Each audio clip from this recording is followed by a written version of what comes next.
В эфире новости, в студии Кристина Якупова. Здравствуйте. Главные темы этого выпуска. Якутск передал Ярославлю символ столицы тотального диктанта.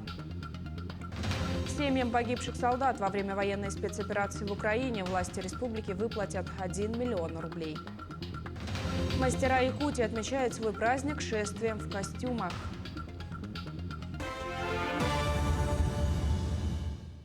В Якутии установлена материальная помощь семьям военнослужащих, погибших во время специальной военной операции по защите ДНР и ЛНР в размере 1 миллиона рублей. Соответствующий указ подписал глава республики Айсен Николаев.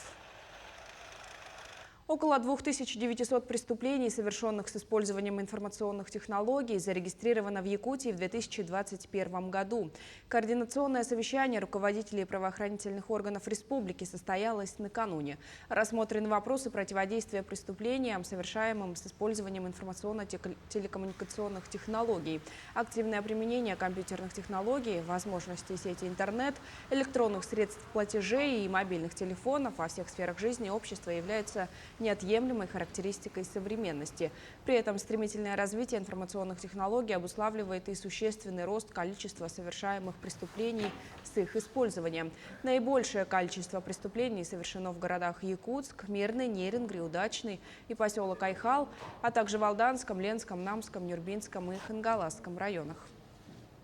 С учетом озвученных данных участниками координационного совещания обсуждены вопросы профилактики и раскрытия преступлений в рассматриваемой сфере.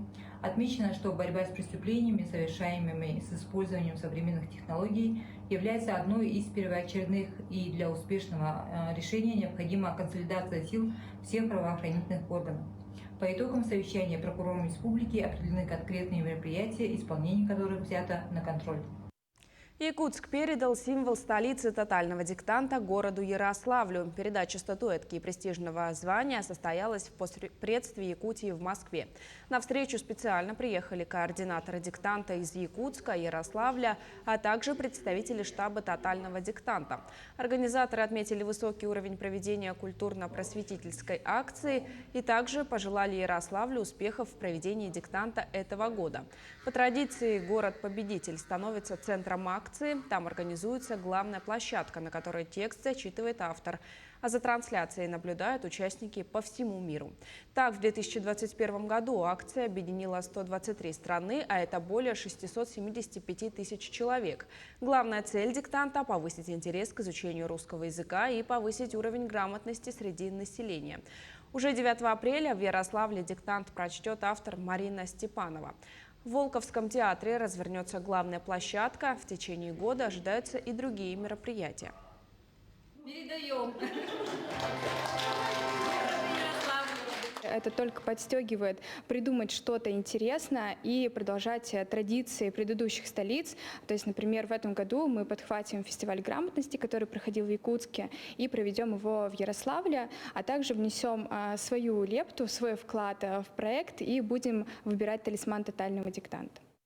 Торговые сети Якутии сформировали достаточный запас продуктов с учетом сроков закрытия автозимников. Об этом сообщили на заседании оперштаба по обеспечению устойчивого функционирования предприятий потребительского рынка под председательством вице-премьера республики Михаила Никифорова. В розничной торговле запаса хватит на 167 дней, в оптовой на 138 дней. По информации предприятий и транспортной компании уведомляют о сроках поставки до станции Нижний Бестяг от 21 до 30 суток, ранее было от 14 до 20 суток. Некоторые сообщают о повышении цен на сахар с учетом доставки. Как отмечают оптовые поставщики, растут цены на импортную продукцию. Это сырьевая, бакалейная и зерновая продукции, масла, сахар и хозтовары. Якутская птицефабрика в 2021 году произвела почти 84 миллиона штук яиц и достигла рекордных показателей за последние 20 лет. По словам генерального директора компании Натальи Дягилевой, это стало возможным благодаря поддержке государства. В текущем году компания заменит оборудование в 2 цехах с увеличением птицемест, что также нарастит производство к 2023-2024 годам. Глава предприятия подчеркнула, что Якутская птицефабрика, как крупнейший производитель яиц в республике, ставит вопрос качества и безопасности продукции в приоритет. Сложившиеся гидрометеоусловия в сочетании с предварительной оценкой предполагаемого режима воздуха весной дают основания ожидать вскрытия рек в сроки близкие и с небольшим отклонением от нормы в сторону ранних – от 1 до 4 суток. Вскрытие реки Лены до Якутска, рек Алдан, Амга и Вилюй предполагается в первой и второй декадах мая. Низовья рек Лена, Алдан, Вилюй, рек Севера и Северо-Востока в третьей декаде мая, устьевые участки рек в начале июня. В эти дни в Амгинском районе по инициативе инспекции экологии проводятся биотехнические мероприятия. Акция подкормки проводится ежегодно по несколько раз в год. Целью и задачей акции весенней подкормки является сохранение и увеличение численности популяции диких копытных животных на территориях этого угодий района. Начиная с этого времени у данного вида наступает сложный и трудный период борьбы за выживание. 2 года назад жители Амгинского наслега изготовили и установили более 20 кормушек для подкормки. На днях инспекция экологии совместно с охотниками и воспитанниками станции юных натуралистов провели подкормку для копытных животных.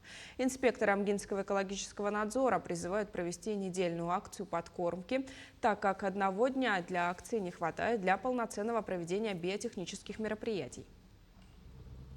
В нашей республике 5 участков, и вот в нашем Амгинском улусе 2 участка Мархой и Килюпча. Они были созданы указом главы республики в 2015 году. Здесь полностью запрещена всякого рода охота. И звери чувствуют себя здесь в полной безопасности. Что мы и видим тут. Вот. Участок у нас отгорожен, и поэтому полностью тут как бы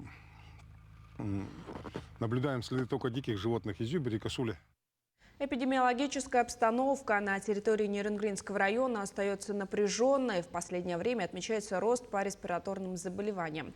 Также увеличивается количество заболевших новой коронавирусной инфекцией. Медики напоминают, что основным методом профилактики остается вакцинация. Для того, чтобы выработался коллективный иммунитет, необходимо достичь 80%. Но на сегодняшний день в районе первичным компонентом привито около 73% населения, вторым – 45%. В последнее время темпы значительно снижены, особенно это касается первичной вакцинации, в то время как ревакцинировались около 6,5 тысяч человек. Те люди, граждане, которые осознанно подходят к этому, они уже привиты и ждут просто, когда наступит у них дата ревакцинации. Осталась вот та категория граждан, которые по какой-то причине не серьезно относятся к данной проблеме, не понимают риски, какие могут быть последствия. Последствия могут быть вплоть до летальных исходов. Ежегодно в России рак молочной железы выявляется у 60 тысяч женщин. В Якутии с этим заболеванием насчитывается около 2500 человек. Проблема рака груди весьма актуальная для отечественной и мировой медицины. Как не пропустить у себя опасные заболевания и кто находится в зоне риска, узнавала Надежда Саханская. Ежедневно маммологи республики принимают по несколько десятков женщин. Сами специалисты признаются, что назвать истинные причины возникновения рака груди сложно. Есть много факторов, которые способствуют развитию злокачественных опухолей. Считается, что наиболее подвержены этому заболеванию женщины в возрасте от 45 лет. Однако онкология молодеет, и заболевание начинает все чаще встречаться и у пациенток в возрасте до 30 лет. Последние данные оставляют желать лучшего. Те годы, когда была ковид-эпидемия, эпидситуация не позволяла женщинам обращаться в поликлинике по месту жительства. И эти женщины сейчас, имея возможность прийти к нам, к сожалению, у некоторых из них мы видим запущенные формы болезней, в частности, рак молочной железы.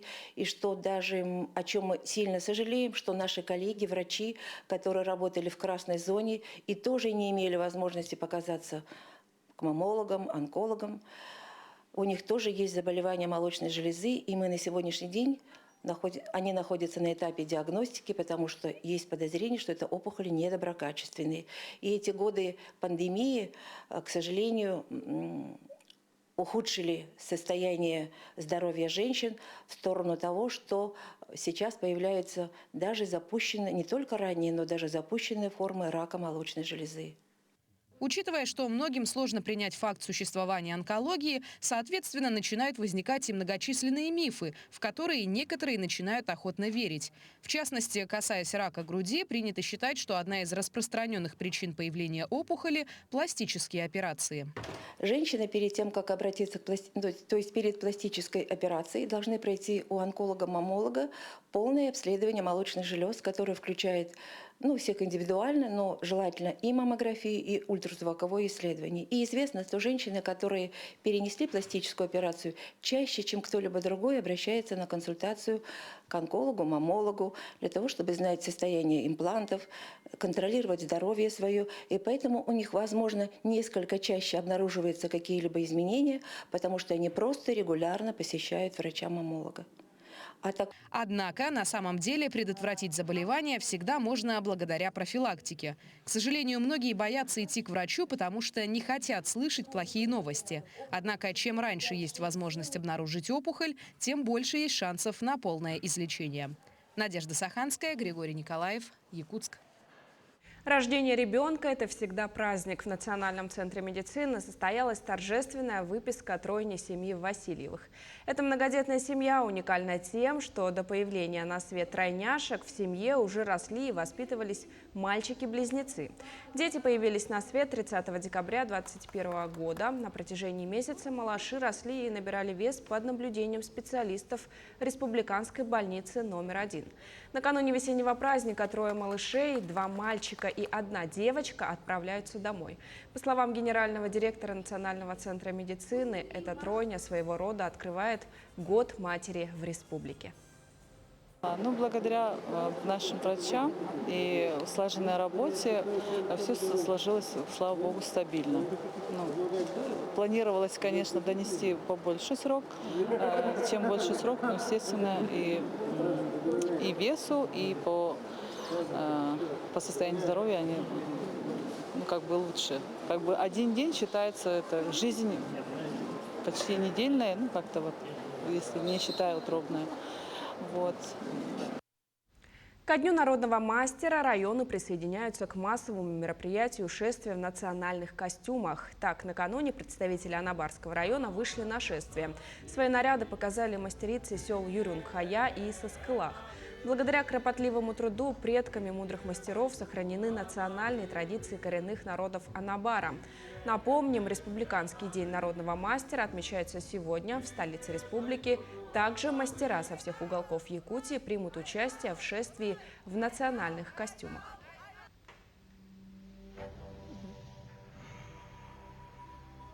У меня на этом все. Мы продолжаем следить за развитием событий.